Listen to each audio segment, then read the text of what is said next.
bagi kami untuk mengikuti perkuliahan hari ini ya Tuhan. Terlebih dalam hari ini biarlah kami minta kekuatan hikmat yang daripada Tuhan. Terlebih kami semua dosen yang mengajar. Terlebih buat sebentar presentasi yang akan kami bagikan khususnya kelompok 3 Tuhan Yesus. Yeah. Oleh karena itu biarlah dalam pertemuan kami hari ini kiranya boleh mendapatkan berkat yang baru dalam ini Tuhan Yesus. Kiranya pimpin kami dari akhirnya nanti selesai pergi. Nama-Mu dipuji dan dipermuliakan. Dalam nama Yesus kami berdoa dan mengucap syukur. Haleluya. Amin. Amin. Ya. Sebelum mulai, saya mau tanya dulu dengan Pak Witono. Pak Witono, sebagai seorang konseli, apa 3 hal yang perlu diketahui untuk membimbing konseli? Sebagai konselor, tolong mati lampu. Pas pertanyaan matinya lampu itu, kaget lampunya. Tolong, Papa tidak dengar lagi kuliah. Speakernya mati. Ya, nggak apa-apa, Pak.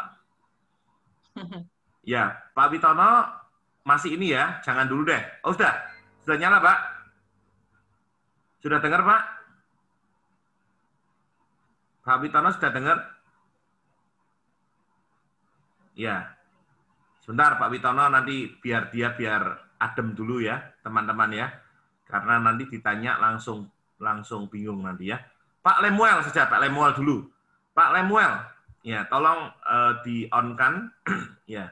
Sebagai seorang konselor, apa yang perlu diketahui mengenai konseli dan apa yang harus dilakukan? Silakan Pak Lemuel dulu.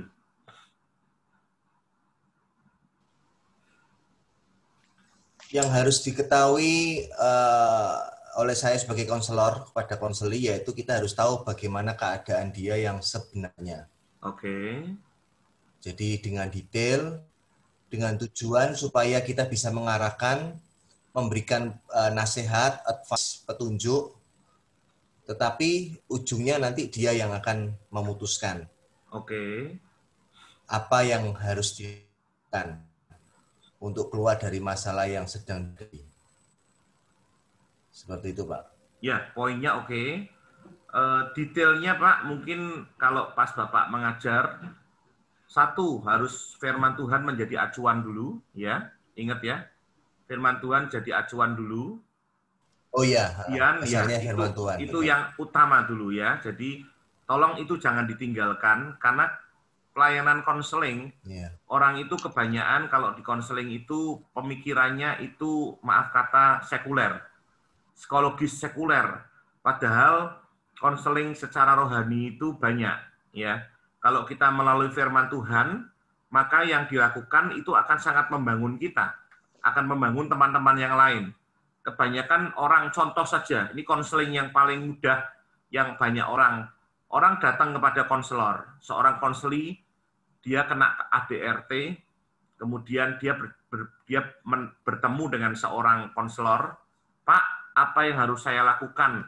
Karena saya dipukul pasangan saya. Biasanya seorang konselor akan langsung berkata apa? Kalau kamu sudah tidak cocok, kamu sering dipukul, buat apa? Hidup itu harus dinikmati. Sudah pisah saja. Ini orang konselor secara sekuler. Tetapi kita bicara tentang konselor menurut firman Tuhan. Bagaimana kita menolong orang ini, yaitu membantu dia.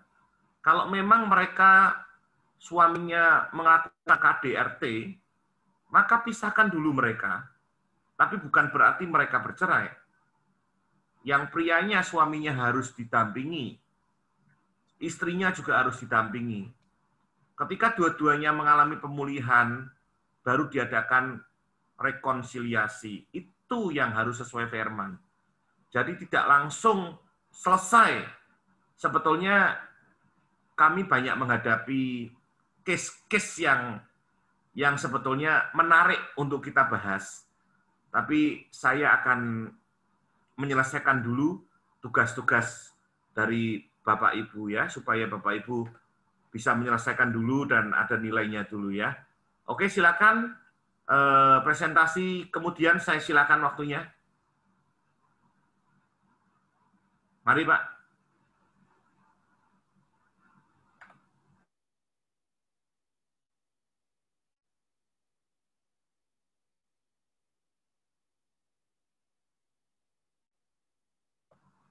Siapa yang presentasi?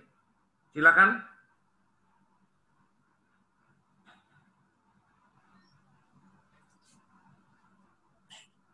Apakah sudah kelihatan? Oke. Sudah. Sudah. Kelihatan ya? Kelihatan. Oke, bisa Pak, landscape